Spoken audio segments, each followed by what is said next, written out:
Hey, Coach Duffy here. Today I'd like to talk about fibromyalgia and exercise and how exercise can actually help you if you have this syndrome. What fibromyalgia is basically it's an kind of an overall sense of discomfort and pain, mostly in your joints that radiate down through the muscles. And it leads to just an overall everyday uncomfortable type of a feeling. A lot of time with movement, if you aren't physically active, some movement may be a little bit uncomfortable for you. But if you can get yourself into the process of exercising more readily and more consistently, that pain will diminish tremendously. By range of motion, stretching, just regular strengthening, core exercises, and then cardiovascular exercise on top of that. And I'm going to go through each one of those. Just I talked about the pain, and it's it's really head to toe for a lot of people, and some days are definitely a lot worse than others. Neck pain and shoulder pain, chest pain, hips, knees, and down the legs through the ankles, and it's just all over in your arms and elbows and everything. So, like I said, some people are worse than others on some days, but at least a good majority of the time, the person's going to be quite uncomfortable, and you got to be doing the right types of things, right types of exercises to make sure that you're not going to exacerbate these type of conditions and pains. So you really want to take an approach that's going to be safe and effective, and that the biggest thing too is that you don't want to overdo it either.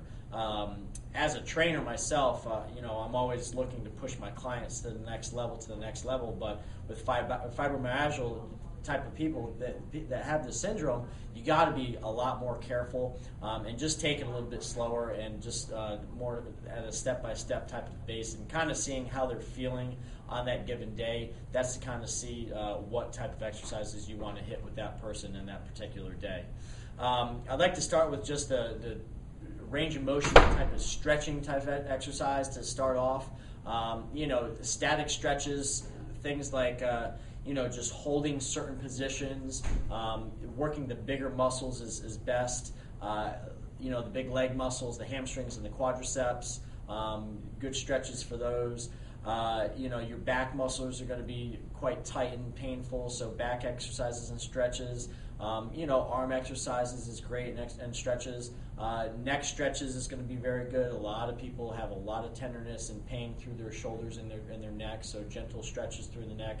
And then taking these joints, different joints through your body, through ranges of motion. What I mean by that is just, fully extending and flexing certain muscles and certain joints, so that you're taking every joint that you have in your body through the full range, hips, legs, and all that. You really want to do some sort of stretching and range of motion type of work pretty much every day of the week.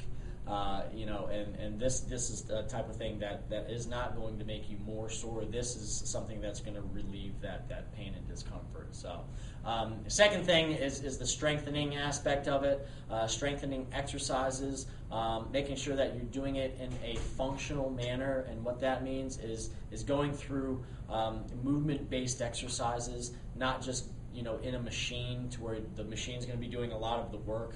So, the movement-based things to where you're walking and reaching and pushing and pulling and changing levels and different things like this that are going to be very beneficial for you. You definitely want to start with body weight type of exercises, no weight whatsoever, just using your own body weight and doing different things.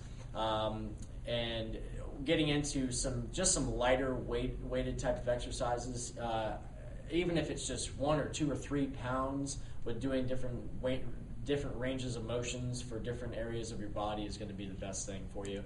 And then taking it just a step-by-step planned progression, so that you're not overdoing it, you're not jumping up 10 and 15 pounds at a time, but more like 1 or 2 pounds every time that you want to feel like you are getting stronger and you're getting to your rep range to where it's very manageable. Then you can start increasing your weight just slowly and just by a little bit. Core strengthening is all part of that strengthening process. The core is the whole center of your body, the core obviously, but you want to make that part of your strengthening routine. So not doing direct, just straight abdominal exercises and crunches and sit-ups and things like that. That's not going to be beneficial for someone that has this syndrome. You want to really get into doing the core exercises within all of your other exercises that you're doing and your strengthening exercises. Make it functional, and this is something that you want to do. The strengthening exercises and the core exercises, you want to do this 3 to 5 times a week. Definitely giving your body every couple days to kind of heal and repair and to recover. That's the best way to go about it. Increase your repetitions as you go. If you're starting out with sets of 10 of a certain core exercise, the next time you try it, maybe try 12 and just go up a little bit at a time. And like I said before, don't overdo it.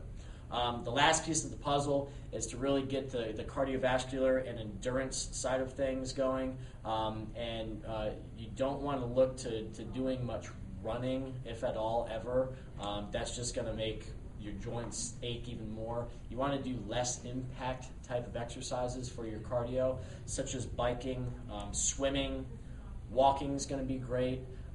Things like that, things where you're not really pounding away at your joints and really aggravating your muscles and your joints in that regard. Make sure you're getting a proper warm-up with that. Make sure you do your stretches beforehand and afterwards. You may want to talk to your trainer or doctor to figure out the right heart rate zone to stay at. That's going to be very important that you're not overdoing your heart rate as well, especially if you're not used to doing cardiovascular type of work. This is something that you should be doing 4 to 5 times a week. Again, not overexerting yourself, but just moving, getting those muscles moving, getting your internal temperature up, and just getting that exercise that way. Start out with a moderate time frame as far as the length of time that you want to do your cardio for.